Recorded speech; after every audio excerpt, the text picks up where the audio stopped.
Atha Yoga Anushasanam. Namaste.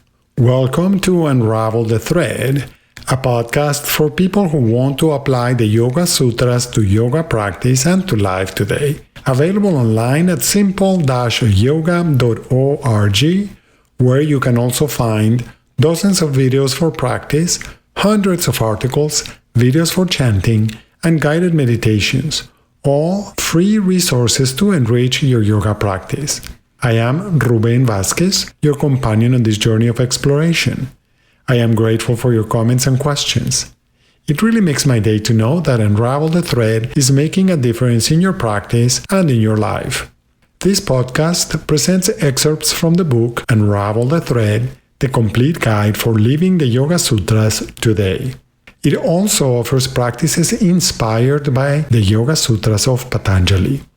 If you love the podcast and want to support my work as an independent content creator, on the simple-yoga.org website, you can easily donate to keep the podcast going. Today we will explore a mantra for presence. We return again and again to this simple idea.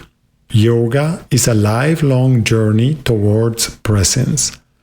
All yoga techniques aim to bring us into full participation in the eternal present moment. Traditionally, mantra is a way of inviting our attention to this moment through the repetition of a word or phrase. Usually this repetition, japa, requires some effort to keep our mind rooted in the present. When the mind remains aware of the mantra, its meaning and significance, without repeating the mantra, it is called ajapa or ajapa japa. In other words, the habit of repeating the mantra with awareness and conviction anchors a part of our mind to the mantra. It can serve as a gentle reminder of a broader perspective on our lives. As with all techniques and tools, it is wise to ask, do mantras work? Although mantra is originally a Sanskrit word, many languages have added the word mantra to their dictionaries. In addition to its original meaning in yoga, Hinduism, and Buddhism, a common definition of mantra is a frequently repeated word or phrase. If we pay attention to our own words in our daily interactions, we will probably notice that there are some words that we use frequently. For example, we may find that we often say things like, "Here are the things we need to worry about," or "Our biggest worry is," or "I'll worry about that later." Is it possible that by using the word worry often, we are priming our minds to go into worry mode? This is an empirical question, something we can easily determine. Even if we sit for just a few moments and repeat, "I am worried, I am worried, I am worried," over and over again, we will probably find that we feel different than if we repeat, "I am at peace, I am at peace, I am at peace," for a few minutes. If our words influence our thoughts, attitudes, and perceptions, it is important for us to notice what words we say, consciously and unconsciously, because these words become the mantras we use in our daily lives. Some of our unconscious mantras can pull us away from the present, such as choosing to worry about things that have not yet happened, or assuming that we already know how things will turn out, taking our assumptions as facts and reacting to events that have not yet happened. All mantras, like all tools in yoga, are tools to bring us into the present. When we are aware all the time, there is no need for tools. We just are, and we participate in our lives from our presence, rather than from our habits, propensities, inclinations, beliefs, and other ways of being. It is really so difficult to be present. In short, no, it isn't. Either we are present or we're not. When we notice that we're not present, we drop the distraction, whatever it may be, and we return to presence. As we have suggested before, this is the key practice, returning to presence again and again, without strain, without struggle, without self-judgment, and with a gentle smile.